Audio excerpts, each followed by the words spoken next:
You understand that Jordan is 6-0 in NBA Finals? Yes. Do you understand that Jordan was MVP all 6 NBA Finals? Yes. Do you understand that Jordan never even allowed a final series to go 7 games? Preach. So, like, his ability to do every aspect of basketball at the highest level.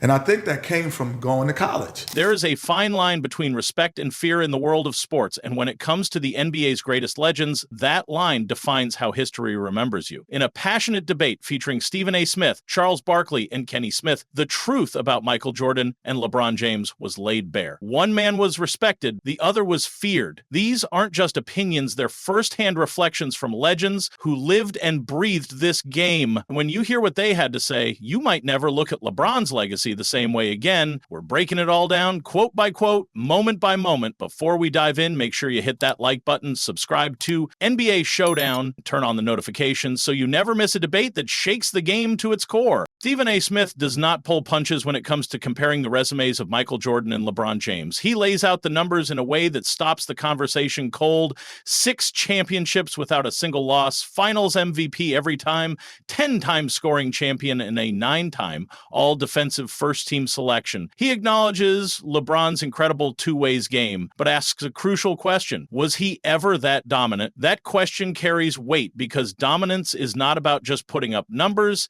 It is about controlling the narrative, forcing teams to change their entire approach, and breaking the will of your opponents. Jordan did that year after year. LeBron, despite all his greatness, has had several finals losses and moments where teams were not terrified of him. They just had to respect him. That difference, Stephen A. implies, is where Jordan's legend becomes untouchable. You don't understand that Jordan is 6-0 in NBA Finals? Yes. Do you understand that Jordan was MVP all 6 NBA Finals? Yes. Do you understand that Jordan never even allowed a final series to go 7 games? Stephen A. follows up by explaining something that fans often overlook. When LeBron was at his peak, no one ever said, oh my God, when they watched him play defense. He made great reads, had explosive chase down blocks, and could guard multiple positions. But he never struck fear into the hearts of opposing players. Jordan did. With Jordan, every possession felt like a test of your mental and physical toughness. He was a predator, ready to expose any weakness, and players could feel that pressure on every trip down the court. LeBron, while a master strategist and physical specimen, simply does not generate that same kind of emotional intensity. He earns respect. Jordan demands fear. And in elite competition, that psychological edge can be the difference between winning and becoming a legend. But the flip side to it is that as we watched LeBron James, even with his greatness at one point in time as a defensive player,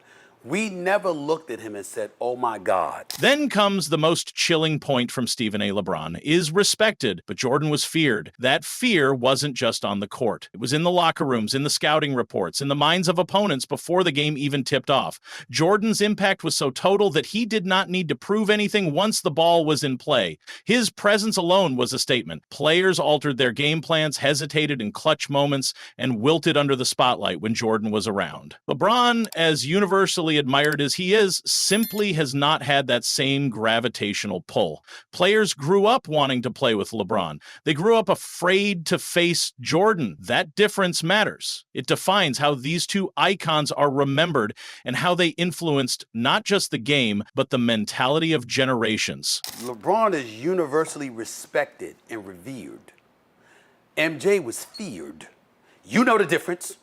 You know the difference. Because there are people who have feared you. You know the difference better than me. You know the difference between reverence and fear. Charles Barkley brings a personal financial perspective to the conversation that cannot be ignored. He makes it clear, without Michael Jordan, the NBA as we know it would not exist. The shoe deals, the endorsements, the cultural crossover. Jordan started it all. Barkley gives Jordan credit for changing the business of basketball and opening the door for players like LeBron to become global brands. Before Jordan, athletes were not the marketing icons they are today. That impact alone places Jordan in a separate category. LeBron's career, as lucrative and influential as it has been, stands on the shoulders of what Jordan built. This isn't just about who had better footwork or more rings, it's about who created the industry and changed it forever. Barkley's message is loud and clear. Without Jordan, there is no Nike LeBron. There is no billion-dollar empire. That is real power, and that kind of legacy is unmatched. If it weren't for Michael, we wouldn't I wouldn't make millions of dollars from Nike a year. Right. Charles Barkley delivers another layer of Jordan's dominance, this time not from stats or business, but power. He recalls a report that Michael Jordan once made it clear he wouldn't play a single game if Isiah Thomas was on the opposing side. That one decision, whether people like it or not, is widely believed to be the reason Isiah was left off the Dream Team. Barkley doesn't say this to slander Thomas, but to highlight the sheer influence Jordan held. This was not about petty grudges. It was about setting a standard. When Jordan spoke, the basketball world listened, even Team USA. Now think about the power it takes for a single player to shift Olympic rosters. That's not respect, that's control. LeBron has never wielded that kind of quiet but deadly political capital. He influences, Jordan decides, and that speaks volumes about the hierarchy of greatness. And I can't speak for the other guys, but they never asked me personally about Isiah Thomas. And Thomas probably should have been on the team.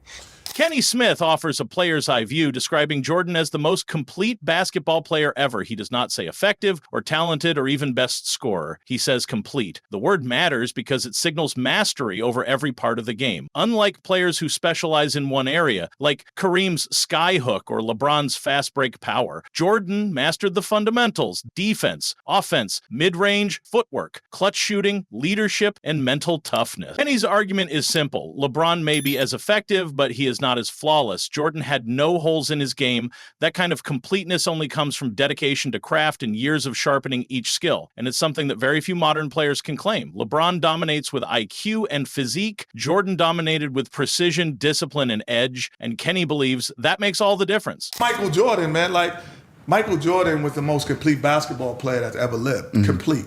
Like Kareem was just as effective. Certain people could be, LeBron at times could be just as effective. But the most complete basketball player that ever lived is Michael Jordan. Completeness. Kenny goes deeper, stating that Jordan's game had no weaknesses, a byproduct, he believes, of Jordan spending 3 years in college. Those years molded his understanding of basketball at the highest level. Jordan's fundamentals were untouchable. While LeBron is often praised for his basketball IQ, no one calls him the most fundamental player ever. That title goes to Jordan. And the reason this matters is because fundamentals win championships. They create consistency. They allow a player to perform under pressure when talent alone is not enough. LeBron's game has always had areas that people point to, whether it's free throw shooting, late game decision making, or now a lack of offensive bag. Jordan never gave critics that room. Kenny's view reinforces the idea that Jordan wasn't just better, he was built differently, sharper, tougher, more polished, and that polish came from grinding before the NBA lights even hit him. Preach. So his ability to do every aspect of basketball at the highest level. And I think that came from going to college. Finally, Kenny wraps up the distinction by comparing Jordan's fundamentals with LeBron's celebrated instincts. Yes, LeBron reads the game better than most and uses that IQ to outsmart defenses, but that doesn't make him the most fundamental. Jordan lived by fundamentals. Everything he did, footwork, positioning, ball control, shot mechanics, was technically perfect. There was never a wasted motion, and it's that technical mastery that separates great players from timeless ones. LeBron's game, while intelligent, often relies on physical gifts and improvisation. Jordan's game was pure structure and repetition sharpened into muscle memory. That's why when fans and former players alike compare the two, they acknowledge LeBron's brain but revere Jordan's craft. This is not about hate or nostalgia, it's about standards. And by that measure, Jordan doesn't just beat LeBron, he schools him. What I always say about Michael, what's different between even the great Kobe Bryant and great LeBron James, is